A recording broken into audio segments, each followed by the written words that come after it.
NEET યુજીનો મહાઘોટાળો 22 lakh સપનાઓની સાથે આખરે કોણે કર્યો ખેલ? આટલી મોટી પરીક્ષામાં પેપર લીક કેવી રીતે થયું? શું ખરેખર સિસ્ટમમાં કોઈ ખામી છે કે પછી આખી જે સિસ્ટમ ખોટી રીતે ડિઝાઇન થઈ ગઈ છે? તો ચાલો જાણીએ કે નિષ્ણાંતોના મતે પેપર ફૂટવાની શક્યતા ક્યાં વધી જાય છે. નમસ્કાર દર્શક મિત્રો, ધી લોકસત્તા શોમાં આપનું સ્વાગત છે.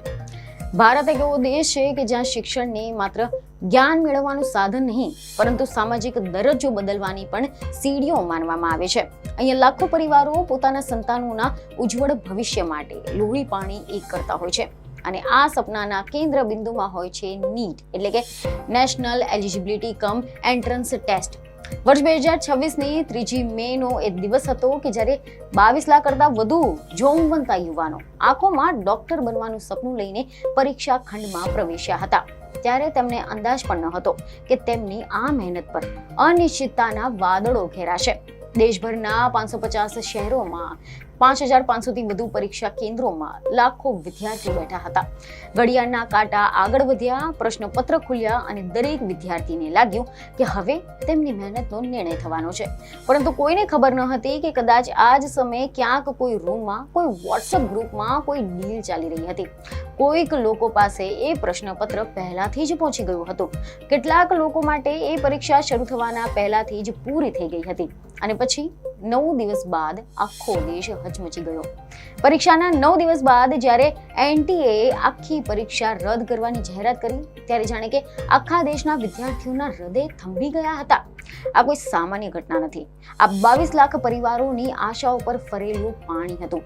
એનટીએના મહાનિર્દેશક અભિષેક સિંહે જ્યારે પ્રેસ કોન્ફરન્સમાં કબૂલાત કરી કે પછી વોટ્સએપ ગ્રુપ પર અનુમાનિત પેપરોના નામે આ અસલી પ્રશ્નો ફરી રહ્યા હતા ત્યારે એજન્સીની વિશ્વસનીયતા સામે મોટા સવાલો ઉભા થયા. આ કટોકટીએ માત્ર પરીક્ષા પદ્ધતિની ખામીઓ જ નથી છતી કરી પરંતુ ભારતીય શિક્ષણ વ્યવસ્થામાં વ્યાપી ગયેલા જે ભ્રષ્ટાચાર છે તેના મૂળ કેટલા ઊંડા છે તે પણ દર્શાવી દીધું છે. ભારત જેવા વિશાળ દેશોમાં જ્યાં મેડિકલના અભ્યાસ માટે એક જ પરીક્ષાને આયોજન કરવામાં આવે છે ત્યાં આ પ્રકારની ખામીઓ વિદ્યાર્થીઓમાં હતાશા જન્માવે તે સ્વાભાવિક વાત છે. નીટ પરીક્ષાનું આયોજન શા માટે આટલું જટિલ છે અને કઈ જગ્યાએ સુરક્ષામાં છેડા થઈ જાય છે તે સમજવું અત્યંત આવશ્યક બની ગયું છે. તો અગાઉના સમયમાં જ્યારે રાજ્યો પોતાની અલગ પરીક્ષાઓ લેતા હતા ત્યારે ભ્રષ્ટાચારના કિસ્સાઓ સ્થાનિક સ્તર સુધી સીમિત રહેતા હતા.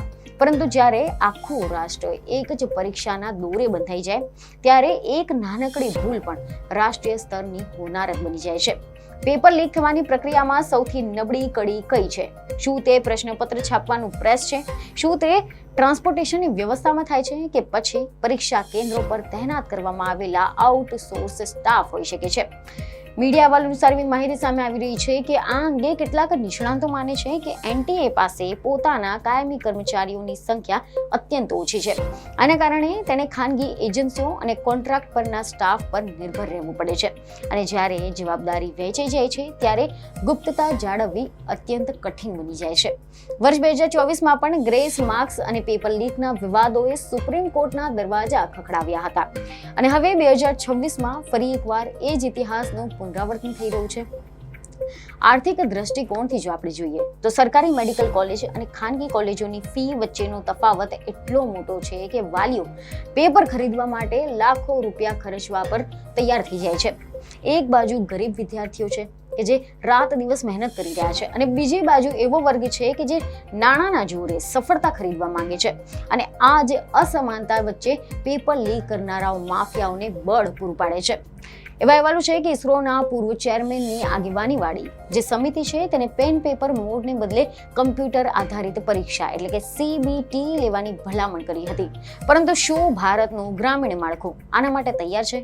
ડિજિટલ ઇન્ડિયાના યુગમાં ઇન્ટરનેટ પહોંચ્યું છે પરંતુ શું દરેક વિદ્યાર્થી કોમ્પ્યુટર પર પરીક્ષા આપવા જેટલો જ સજ્જ થઈ ગયો છે? આ એક મોટો યક્ષ પ્રશ્ન છે કારણ કે જેઈઈ જેવી પરીક્ષાઓ ઓનલાઈન સફળતાપૂર્વક લેવામાં આવે છે તો પછી નીટની કેમ નહીં?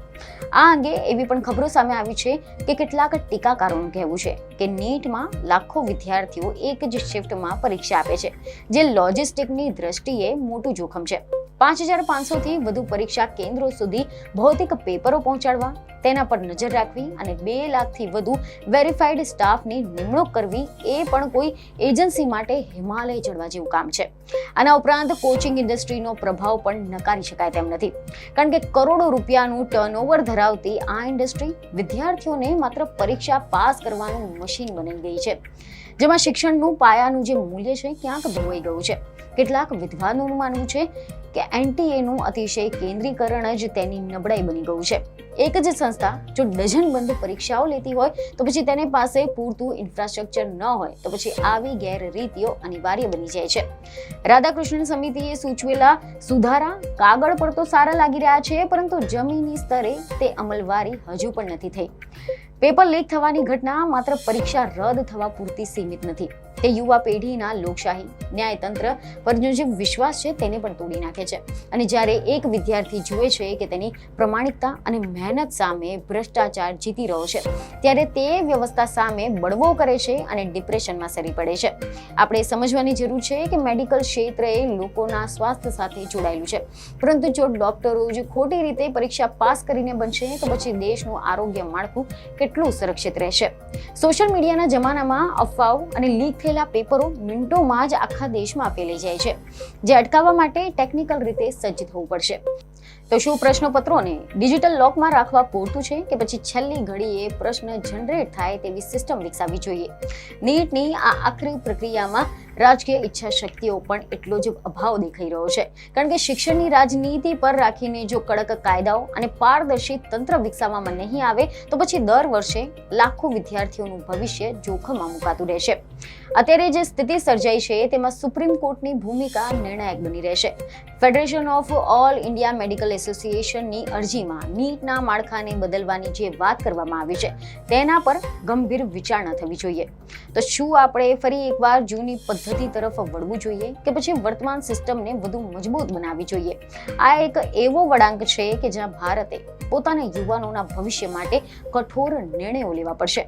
વિદ્યાર્થીઓએ અત્યારે ધીરજ રાખવાની જરૂર છે, પરંતુ તેમની ધીરજની કસોટી ક્યાં સુધી લેવાશે? એજન્સીએ માત્ર પરીક્ષા રદ કરીને સંતોષ ન માનવું જોઈએ, પરંતુ દોષિતોને એવી સજા આપવી જોઈએ કે જે દાખલારૂપ બને. સીબીઆઈ તપાસમાં શું બહાર આવે છે તેના પર સૌ કોઈની નજર છે, પરંતુ ત્યાં સુધી શિક્ષણના આ મહાકુંભમાં શ્રદ્ધા જાળવી રાખવી મુશ્કેલ બની ગઈ છે. અંતે સવાલ એ નથી કે નીટ લેવી કે નહીં, સવાલ એ છે કે શું આપણે આપણા મેધાવી સંતાનોને ન્યાયના તક આપી શકીશું કે નહીં. જો જવાબ ના હોય તો પછી આખી વ્યવસ્થાની પુનર્રચના કરવી એ જ એકમાત્ર વિકલ્પ છે. ભારતની મેડિકલ ક્ષેત્રની આબરૂ અને લાખો યુવાનોનું ભવિષ્ય અત્યારે દાવ પર લાગેલું છે, અને આના માટેની જવાબદારી સ્વીકારવાનો હવે સમય પણ આવી ગયો છે. હવે પછી જ્યારે પણ નવી તારીખ જાહેર થશે ત્યારે શું સરકાર અને એનટીએ ખાતરી આપી શકશે કે હવે આ વખતે પેપર સુરક્ષિત રહેશે? જો નહીં તો પછી આ ચક્રવ્યૂહમાં અભિમન્યુની જેમ સામાન્ય વિદ્યાર્થીઓ જ હોમાતા રહેશે. આ વિષય માત્ર શૈક્ષણિક નથી, પરંતુ નૈતિક અને સામાજિક પણ છે, જેનો ઉકેલ લાવવા માટે સમગ્ર રાષ્ટ્રે એક સૂત્ર સાથે જોડાવવું પડશે અને ભ્રષ્ટાચારના આ રાક્ષસને મૂળમાંથી ઉખેડવો પડશે. શિક્ષણ એ વેપાર નથી, એ દેશના ઘડતરનો પાયો છે, અને જો પાયો જ કાચો હશે તો પછી ઇમારત ક્યારેય મજબૂત નહીં. આથી જ નીટના માળખામાં ક્રાંતિકારી ફેરફારો એ હાલ તો સમયની માંગ બની ગયા છે. આ વિડીયો એવા દરેક વિદ્યાર્થીઓના અવાજને વાચા આપે છે જે આજે અનિશ્ચિતતાના અંધકારમાં ભટકી રહ્યો છે, પરંતુ હજુ પણ હાર માનવા માટે તૈયાર નથી. સરકાર અને તંત્રએ જાગવાની જરૂર છે, કારણ કે યુવાધન એ જ ભારતની સાચી મૂડી છે.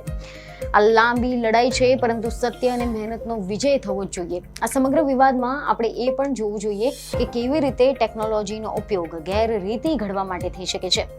બ્લોકચેન ટેકનોલોજી અને એન્ક્રિપ્ટેડ ક્વેશ્ચન પેપર જે સીધા જ પરીક્ષાના થોડા સમય પહેલા જે પ્રિન્ટ થાય તેવા આધુનિક રસ્તાઓ અપનાવવાનો સમય આવી ગયો છે. તેમજ પરીક્ષા કેન્દ્રો પર જામર અને સઘન ચેકિંગ માત્ર દેખાવ પૂરતું નહીં, પરંતુ અસરકારક હોવું જોઈએ.